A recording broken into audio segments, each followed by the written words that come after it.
로빈, 좋은 소식이 있어요. 당신이 한국지사로 발령받았어요. 상관인 피터의 목소리가 귓가에 맴돌았습니다. 제 책상 위 커피잔에서 김이 모락모락 피어올랐지만 제 머릿속은 얼어붙은 듯 했습니다. 한국이요? 서울 말인가요? 네, 정확히는 송도 국제도시죠. 새로운 국제협력 프로젝트의 일환이에요. 당신의 능력을 높이 평가했다는 겁니다, 로빈. 저는 28살의 케임브리지 출신 영국 외무부 공무원입니다. 제가 상상했던 해외 근무는 브뤼셀이나 파리 아니면 최악의 경우라도 뉴욕이었습니다. 하지만 한국? 제가 아는 한국이라곤 삼성과 현대, 그리고 김치가 전부였습니다. 피터, 저는 솔직히 말해서 한국은 제 커리어 계획에 없었어요.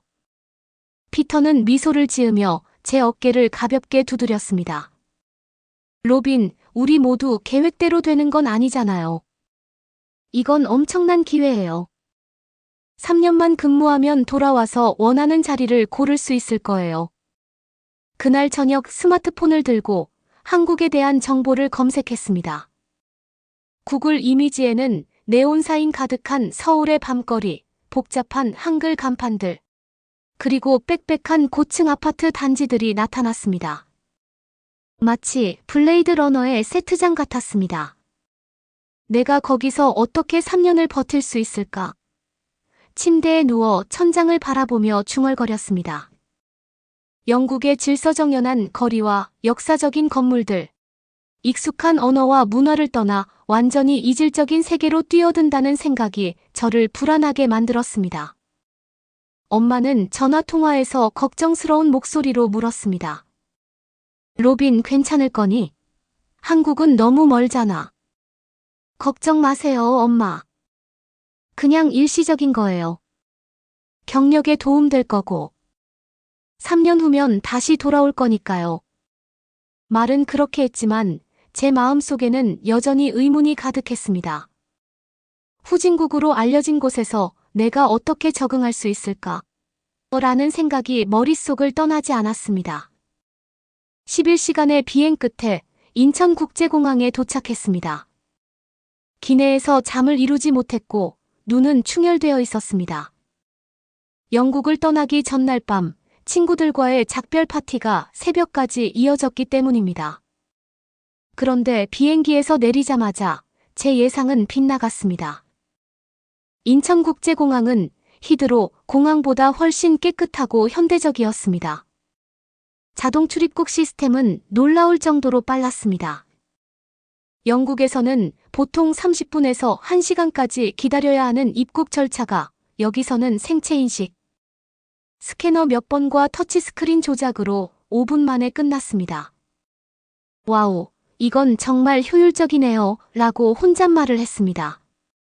공항 직원 한 명이 웃으며 말했습니다. 처음 오셨나요? 인천공항은 세계 최고의 공항 중 하나입니다. 수화물을 찾아 공항 밖으로 나가는 동안 공항 구석구석에 설치된 디지털 안내판과 로봇 도우미들이 제 시선을 사로잡았습니다. 인천공항 철도를 타고 서울로 향하는 동안 열차 내에서 제공되는 무료 와이파이 속도가 영국 내 유료 와이파이보다 빨랐습니다. 이게 내가 알던 아시아의 모습이 아닌데 라는 생각이 들었습니다. 송도 국제도시는 또 다른 놀라움이었습니다. 마치 미래도시에 들어온 듯한 느낌이었습니다. 깨끗한 거리, 자전거 도로, 그리고 바다를 배경으로 하는 현대적인 고층 건물들. 회사에서 배정해준 아파트는 33층에 위치해 있었습니다. 엘리베이터는 얼굴 인식으로 작동했고 출입문은 디지털 도어락이었습니다. 영국에서는 아직도 많은 곳이 물리적 열쇠를 사용하는데 말입니다. 첫 주는 적응하기가 쉽지 않았습니다. 언어 장벽이 가장 큰 문제였습니다. 비록 직장에서는 영어가 통용되었지만 일상생활에서는 한국어가 필요했습니다. 한국인 동료 지민이 제게 말했습니다. 로빈, 이것 써봐. 우리 모두 이것으로 생활해. 그녀가 건넨 것은 스마트폰 앱이었습니다. 카카오라고 불리는 앱으로 택시 호출부터 음식 배달, 쇼핑, 송금까지 모든 것이 가능했습니다. 이것 하나면 한국에서 살 수 있어, 지민이 웃으며 말했습니다. 그녀의 말은 과장이 아니었습니다. 처음에는 복잡해 보였지만 일주일 만에 저는 이 앱을 통해 심야에 치킨을 주문하고 택시를 부르고 심지어 동료에게 커피값을 송금하는 방법까지 터득했습니다. 영국에서라면 각각의 서비스에 별도의 앱이 필요했을 테고 그중 몇몇은 제대로 작동하지 않았을 것입니다. 한국에서의 첫 달, 저는 야근 후 밤 11시에 귀가하는 일이 잦았습니다. 런던에서라면 절대 생각할 수 없는 일이었습니다. 이렇게 늦게 혼자 다니는 거 안전해요? 제가 물었을 때 한국인 동료들은 의아해했습니다.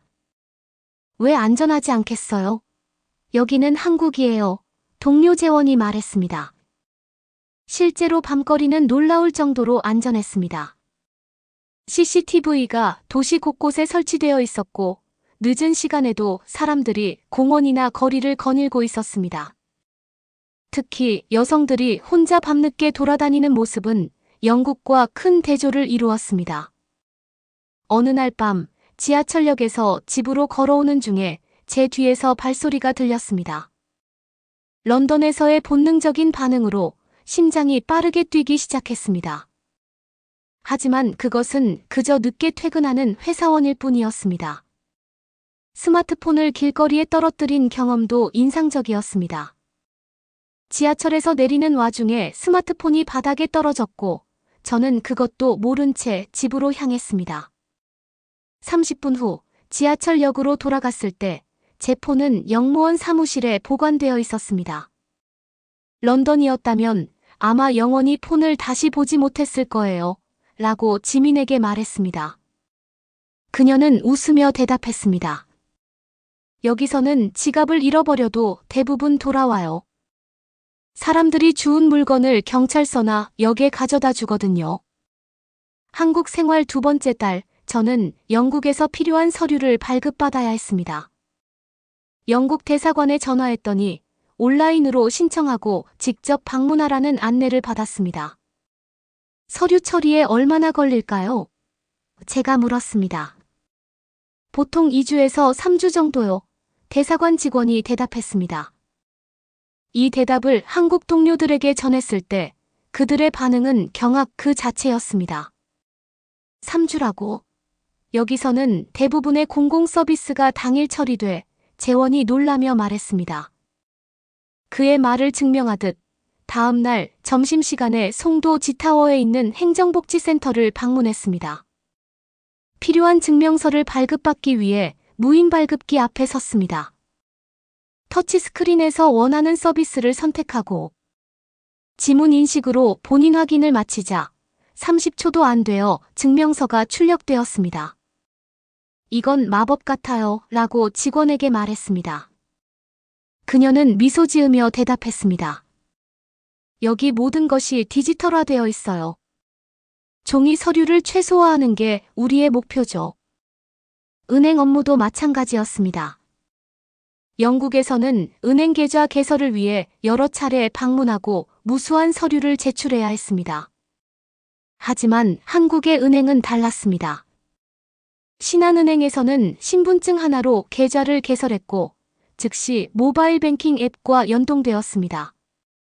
영국에서는 은행 송금이 3일 걸릴 수도 있어요. 라고 말했을 때 한국 동료들은 믿지 않았습니다. 우리는 초 단위로 송금해, 지민이 자랑스럽게 말했습니다. 심지어 카카오톡으로도 가능하고 한국 생활 6개월 차, 주말 하이킹 중 발목을 삐끗했습니다.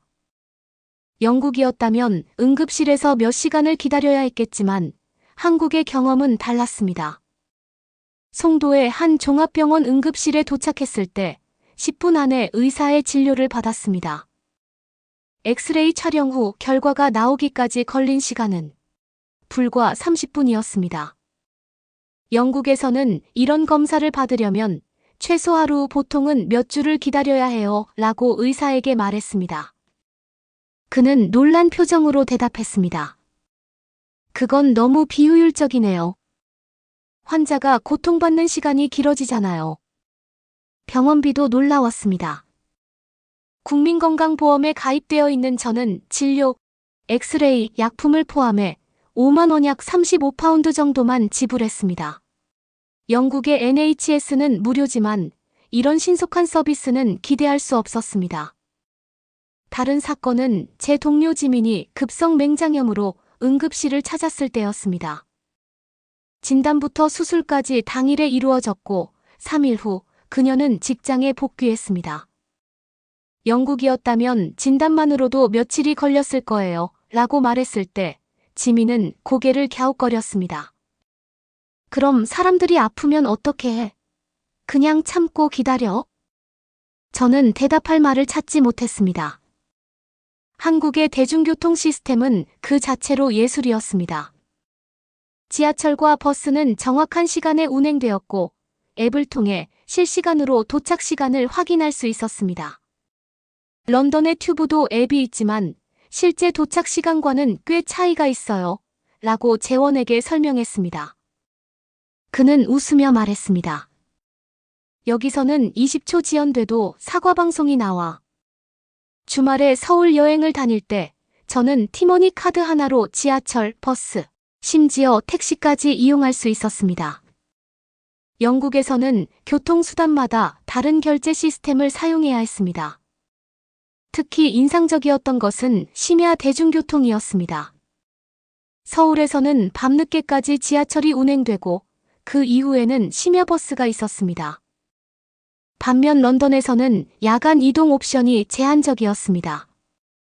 여기서는 차 없이도 살기 편하네요. 라고 동료들에게 말했습니다. 지민이 응답했습니다. 당연하지. 차가 있으면 오히려 주차 걱정만 늘어날 뿐이야. 한국 생활 1년차. 저는 이미 한국의 행정 시스템에 완전히 매료되어 있었습니다. 특히 인상적이었던 것은 정부24 서비스였습니다. 이 온라인 플랫폼을 통해 거의 모든 행정 업무를 처리할 수 있었습니다.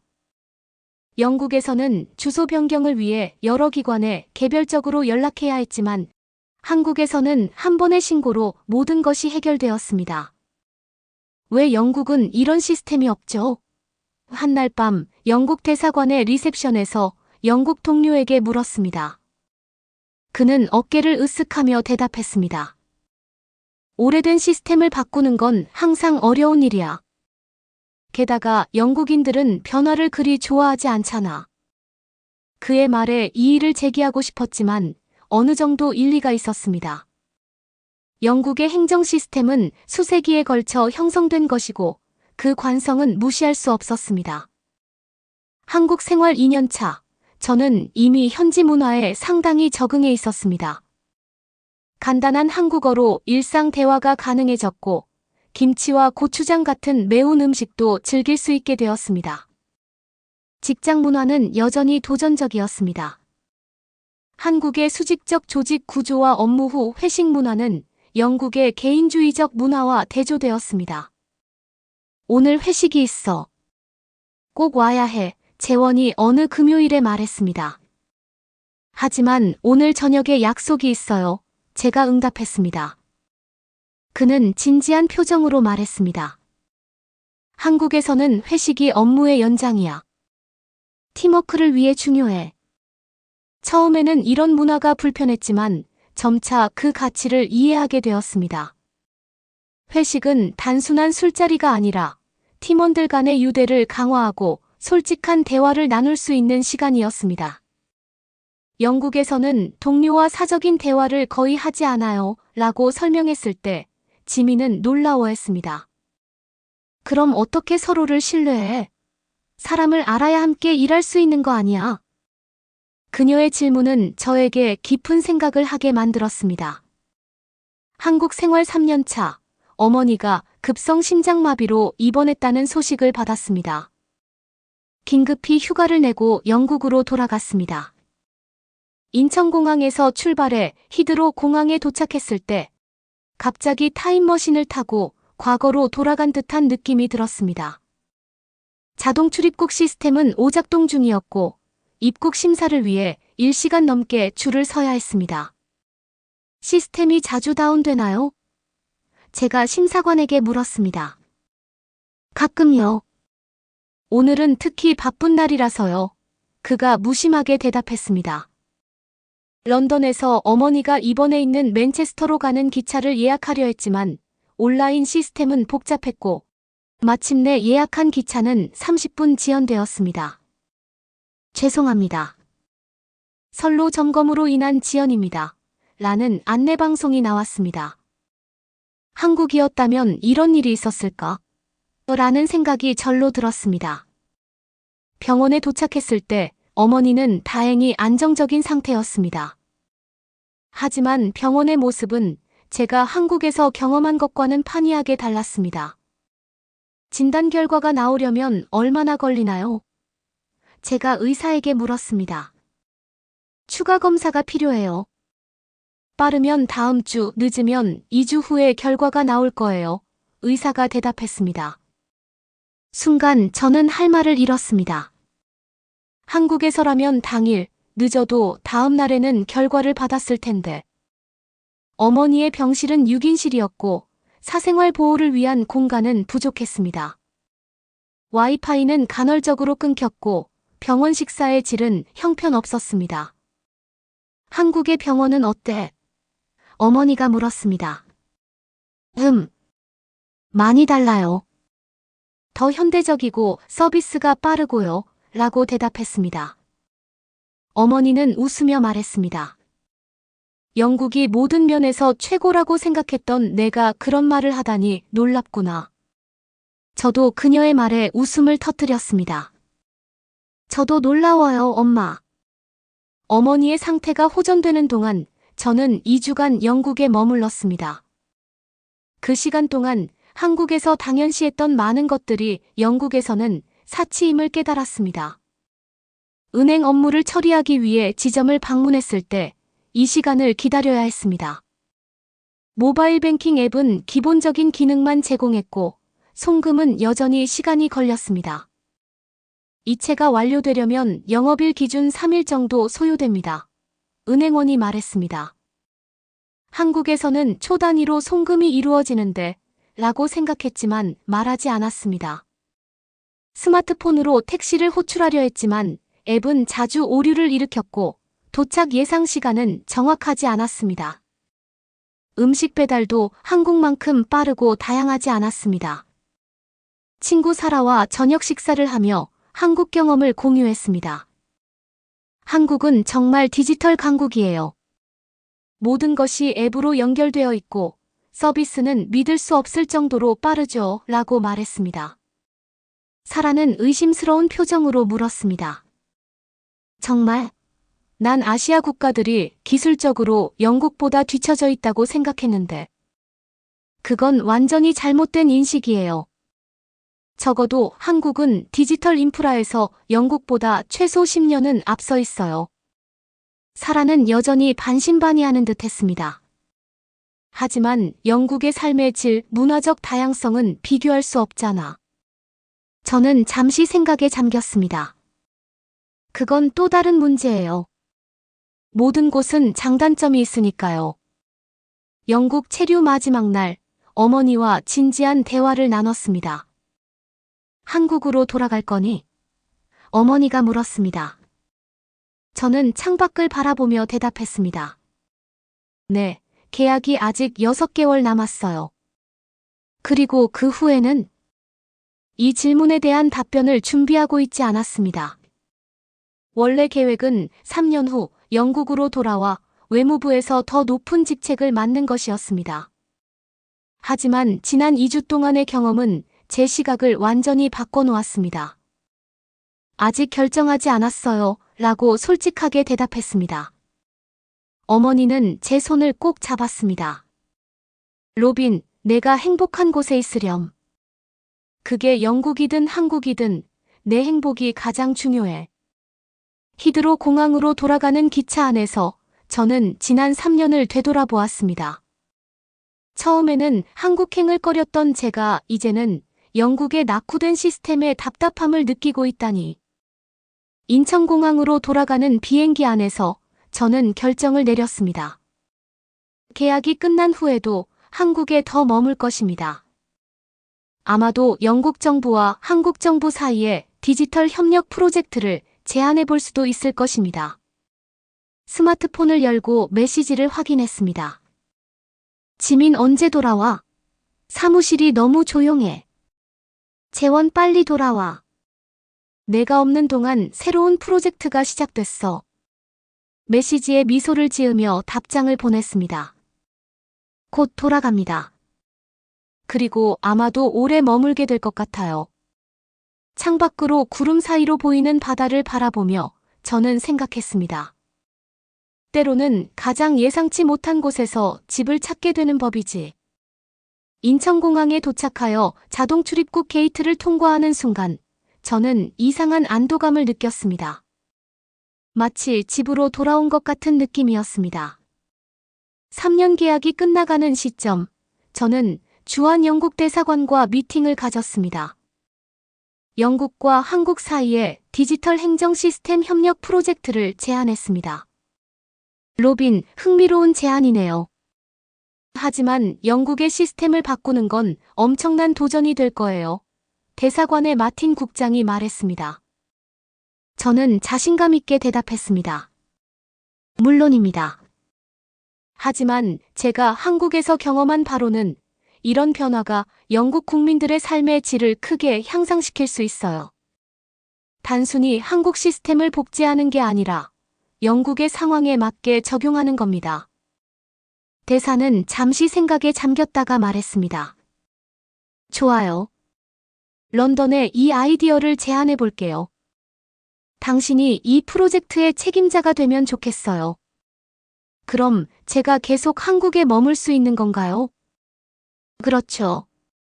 적어도 향후 2년간은요. 그리고 그 이후. 글쎄요, 그땐 또 다른 결정을 내릴 시간이 있겠죠.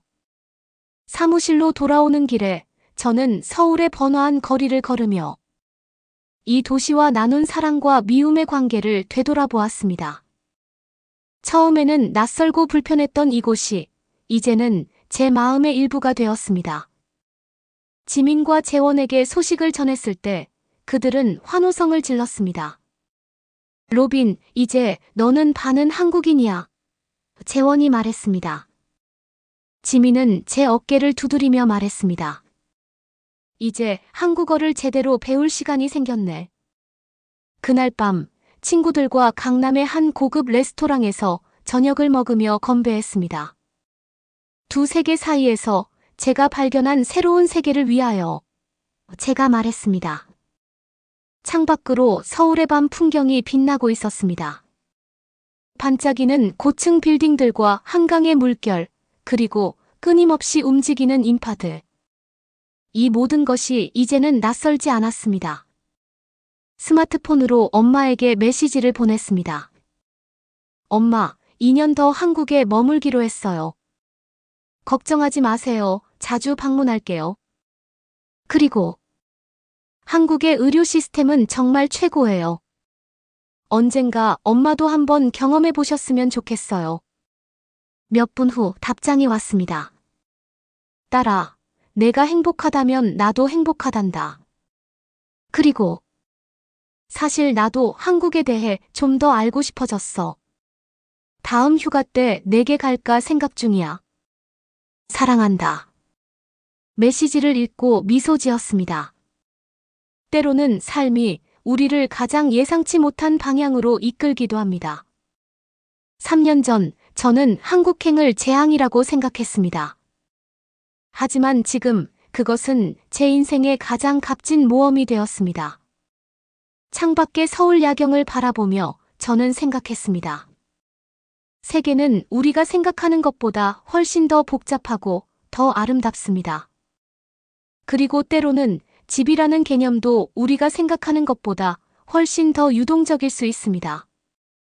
내일 저는 새로운 프로젝트의 첫 회의를 시작할 것입니다. 한국과 영국 두 세계를 연결하는 다리를 만드는 일. 어쩌면 이것이 제가 찾던 진정한 소명인지도 모릅니다. 동대문 디자인 플라자의 미래적인 건물 실루엣이 밤하늘에 선명하게 떠올랐습니다. 그것은 마치 제 미래를 상징하는 듯 했습니다. 전통과 혁신, 과거와 미래, 동양과 서양이 만나는 교차점에서 저는 새로운 여정을 시작할 준비가 되어 있었습니다. 여러분, 저의 이야기가 여러분께 조금이나마 영감을 드렸기를 바랍니다. 때로는 낯선 곳에서 우리가 생각지도 못했던 기회와 행복을 발견할 수 있습니다. 세상은 넓고 우리가 알지 못하는 놀라운 것들로 가득 차 있으니까요. 감사합니다.